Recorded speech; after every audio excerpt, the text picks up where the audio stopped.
नमस्कार. स्वागत करते आपल्या सर्वांचं. जर हा तुम्ही व्हिडिओ पाहत असाल ना, तर हा केवळ योगायोग नाहीये. आजचा विषय आहे आपला, शरीर आजारी नसतं, तर ते फक्त आदेश पाळत असतं. आणि हिलिंगचं मी खरं रहस्य तुम्हाला सांगणार आहे. कारण आज जी गोष्ट समोर येणार आहे ना, तर ती म्हणजे तुमचं शरीर नाही, तर तुमची संपूर्ण विचारधारा हादरवून टाकेल. बहुतेक लोक आयुष्यभर औषध, उपचार, सल्ल्यांमध्ये फिरत राहतात. पण एक प्रश्न कधीच विचारत नाही, की शरीर स्वतःला बरे करायला जाणतं का? आणि जर जाणत असेल, तर मग ते काम का करत नाही? तर आता आपल्याला सगळीकडे एकंदरीत म्हणजे बऱ्याचशा गोष्टी ऐकल्याने होत नाही, तर ते नियमांची चर्चा करावी लागते. ते नियम पाळावं लागतं. म्हणजे जे दिसत नाही ते प्रत्येक क्षणी काम करत असतं.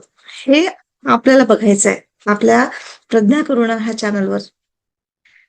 तर आजचा व्हिडिओ आहे ब्रह्मांडाच्या त्याच या नियमावर आधारितच राहणार आहे आणि तो जर समजला ना, की आपलं शरीर आजाराशी नाही, तर तो संतुलनाशी जोडू लागतो. म्हणजे आजार सोबत तो नाही जुडणार, तर तो आपल्या मनात आपलं बॉडीचं जे संतुलन आहे त्याच्याशी तो म्हणजे कसं बॅलन्स करायला लागतो. पण नीट ऐका. कारण हा व्हिडिओ मनोरंजनासाठी नाहीये बरं का. हा तुमच्या आतमध्ये चालू असलेली एक जुनी कथा तोडण्यासाठी आहे. कारण सत्य हे नेहमीच एक अनकम्फर्टेबल आहे म्हणून बरेचसे लोक सोडूनही जातील. पण जे थांबतील ना ते समजून घेतील, की खरी हीलिंग बाहेरून नाही तर आपल्या आतूनच सुरुवात होते. आणि हाच आपल्या प्रज्ञा करुणाचा मुख्य हेतू आहे, की तुम्हाला सत्य दाखवणं. अगदी न घाबरवता, न खोट्या आश्वासनाशिवाय. जर कधी तुम्हाला असं वाटलं असेल, की डॉक्टर सगळं सांगून झालं, पण आतून म्हणजे अजूनही आवाज येतोय, की काहीतरी बाकी आहे, तर नक्कीच हा व्हिडिओ तुमच्यासाठी आहे. आणि जर तुम्हाला असं खोल सत्य पुढे सतत मिळत राहावं असं वाटत असेल ना, तर नक्कीच आपल्या प्रज्ञा करुणा चॅनलला सबस्क्राईब करा. कारण हा फक्त एक व्हिडिओ नाहीये, ते पूर्ण तुमची यात्रा आहे. हा व्हिडिओ लाईक करणं म्हणजे फक्त सपोर्ट करणं नाहीये, तर तो एक संकेत आहे, की तुम्हाला सत्य ऐकायला तुम्ही म्हणजे तयार आहात. कमेंटमध्ये मला फक्त येस किंवा रेडी म्हणून लिहा. म्हणजे मला पण बरं वाटतं. हो ना? कारण शब्दांपेक्षा भावना आधी काम करते. आणि शेअर करणं तर फार महत्वाचं आहे. कारण आजही खूप लोकं हे जाणत नाही, की शरीर हे शत्रू नसतं. शरीर आपला दास आहे म्हटलं तरी चालेल बिचारा. जो आपण जसं म्हटलं तसं तो ऐकतो. चला तर आता हा व्हिडिओ शेवटपर्यंत पहा. कारण सुरुवातीला जो प्रश्न उभा राहील, त्याचं उत्तर तुम्हाला शेवटी जरूर मिळेल. आणि जे शेवटपर्यंत टिकतात तेच खरा बदल अनुभवतील.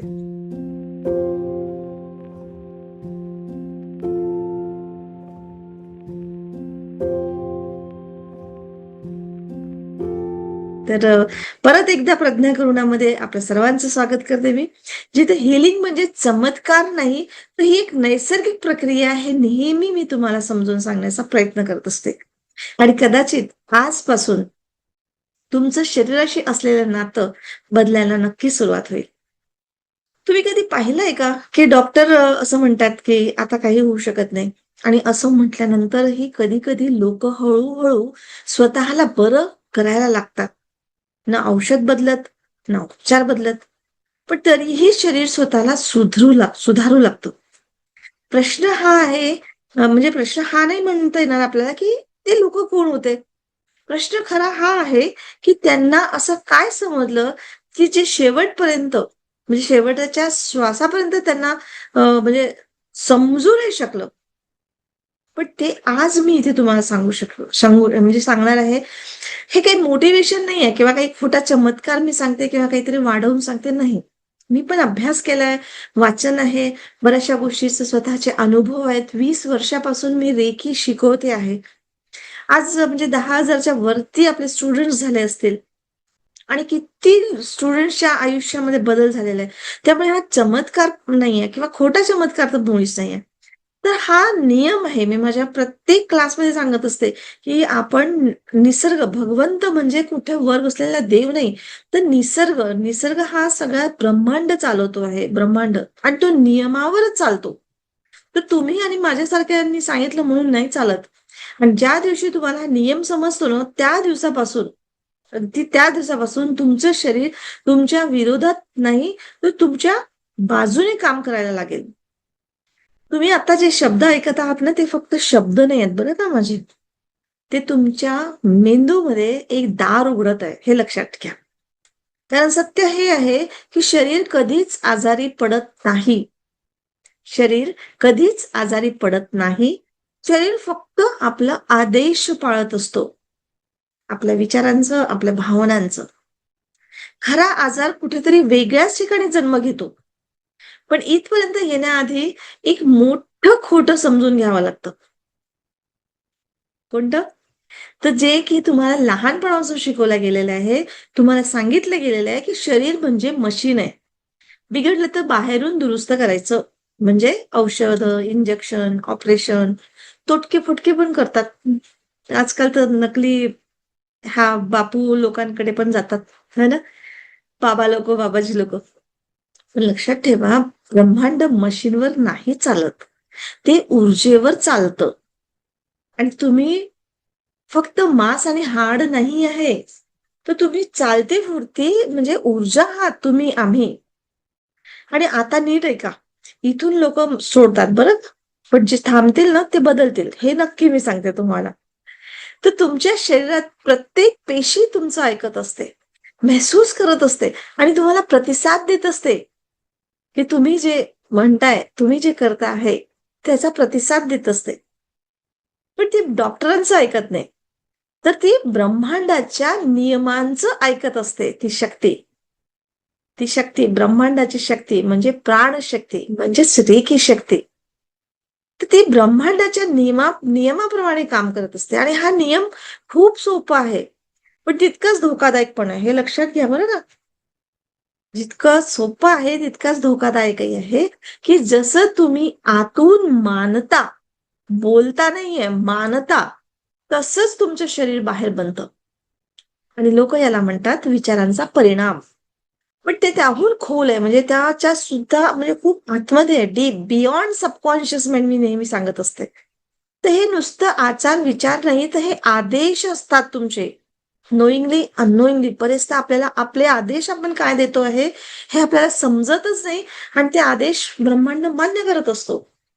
जसं आपण बरेचदा छोट्या-छोट्या गोष्टीमधून आपण अनुभवतो म्हणजे नुसतं बोलत नाही, तर अनुभवतो, की मी कमजोर आहे यार. मी आजारी आहे, मला बरं नाही वाटत. आणि माझ्याच बाबतीत का बरं असं होतं? माझ्यासोबतच लोकं असे का वागतात? म्हणजे हे आतून अनुभूती येत असते तुम्हाला, असं फिलिंग येत असतं. त्याचं कधी-कधी तुम्हाला कळतही नाही. आणि त्या क्षणी तुम्ही ब्रह्मांडाला एक स्पष्ट आदेश देत असता, हे लक्षात घ्या. आणि ब्रह्मांडाची सवय आहे, की तो वाद घालत नाही. तो चूक आहे, की बरोबर आहे हे पाहत नाही. तो फक्त आदेश देतो, तथास्तु. लोकं तुमचं ऐकत नाही का? तथास्तु. तुमच्यासोबतच असं होतं का? तथास्तु. तुम्ही कमजोर आहात का? तथास्तु. तुम्हाला हे जमणार नाही का? तथास्तु. आणि मग शरीर त्याच दिशेने काम करू लागतं. आणि मी खरंच सांगू, हा अध्यात्म नाहीये, तर हा नियम आहे ब्रह्मांडाचा, हे लक्षात घ्या. आणि हा नियम असा आहे, जसं आग जळते ना, आगीला हात टाकला तर हात जळेल आपला. पाणी वाहते ना, वरून खाली उतरतं पाणी. बस तसाच हा नियम आहे. अजून दुसरं काहीच नाहीये. पण हेच आपण आपल्या रेकीमध्ये पद्धतशीरपणे शिकवलं जातं. नक्कीच सगळ्यांनी रेकी शिका. म्हणजेच निसर्गाचे नियम जाणून घ्या. ही काही जादूटोणा नाहीये किंवा काही अंधश्रद्धा नाहीये किंवा काहीही फसवणूक नाहीये. थोडासा दुसरा खर्च कमी करा किंवा त्याला ट्रान्सफर करा. पण स्वतःमध्ये प्रगती करा. फॅमिलीमध्ये एक जरी शिकलं ना, तरी त्या फॅमिलीचा उद्धार होतो. आणि आपले कोर्स असे आहेत, की तुम्ही ग्रुपमध्ये आपल्या फॅमिलीमध्ये बसून करू शकता. तर नक्कीच करा, रेकी शिका आणि आपल्या शरीराला जाणून घ्या. Thank you.